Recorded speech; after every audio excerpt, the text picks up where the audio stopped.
Hello बच्चों, let's see the question. The question says the number of distinct terms in the expansion of x plus y square whole raised to the power 13 plus x square plus y whole raised to the power 14 is option A 27, option B 28, option C 29, option D 25. तो हमको ये बताने की number of distinct term in the expansion of x plus y square whole to the power 13 plus x square plus y whole to the power 14 हमारे पास कितने होंगे. Firstly I will tell you कि कॉन्सेप्ट और एक concept आपकी help करेगा इस क्वेश्चन को सोल्व करने में. तो की कॉन्सेप्ट है हमारे पास की the general term of the expansion. यहाँ पे हमारे पास एक्सपेंशन क्या है? एक्सपेंशन है हमारे पास यहाँ पे a plus b whole raise to the power n is. तो इसके बराबर जनरल टर्म होती है n c r a raise to the power n minus r into b raise to the power r. ये था हमारा first key concept. Second key concept is total number of distinct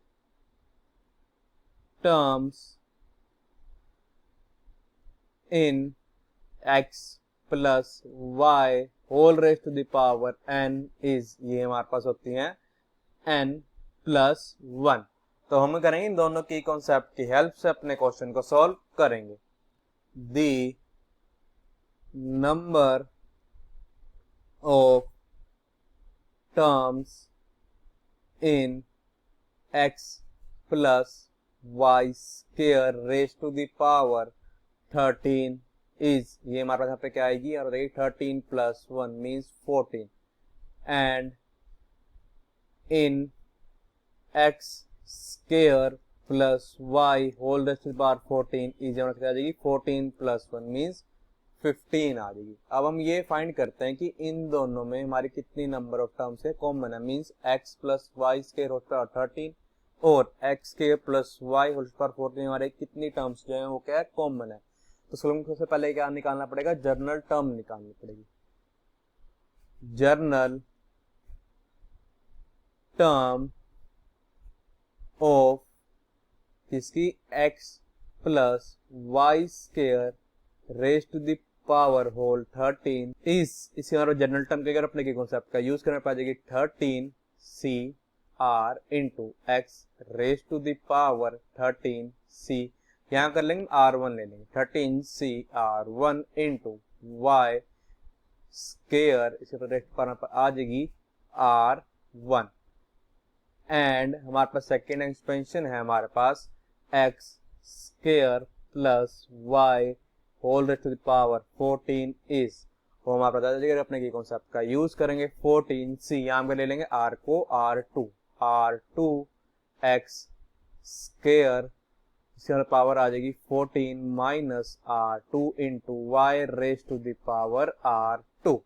for common term पे क्या होना चाहिए कि x raise to the power 13 minus r1 into y square raise to the power r1. ये हमारे इक्वल होना चाहिए x square raise to the power 14 minus r2 into y raise to the power r2.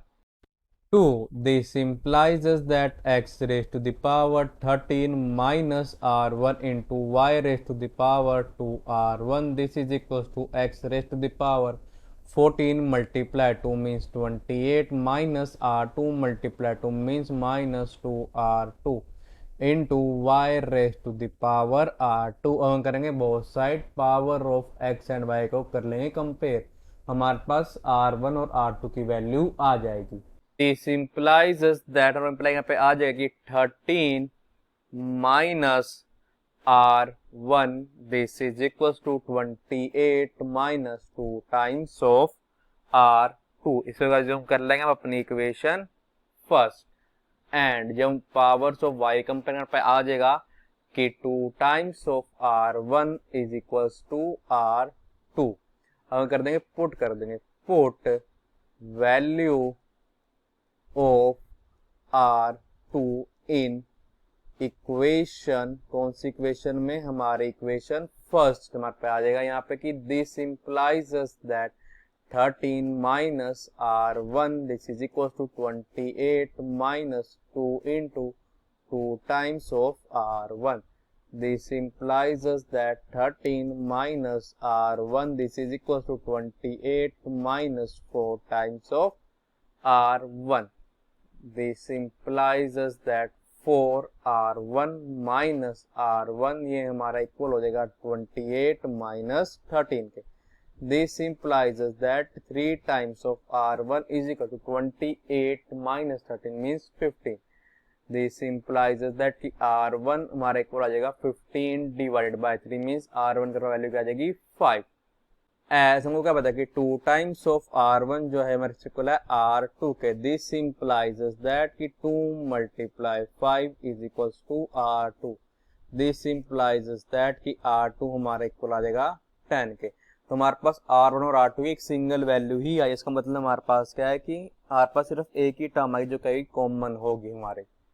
This implies us that कि there is only one term common in x square plus y whole raised to the power 14 and x plus y square whole raised to the power 13. Therefore total number of distinct term in x plus y square whole raised to the power 13 plus x square plus y whole raised to the power 14 is, ये हमारा पे क्या आ जाएगा. देखो हमारे पास number of terms कितनी थी, x plus y square whole raise to power 13 हमारे पास थी 14 प्लस नंबर ऑफ टर्म्स हमारे कितनी थी x square plus y whole raise to power 14 हमारे पास थी 15.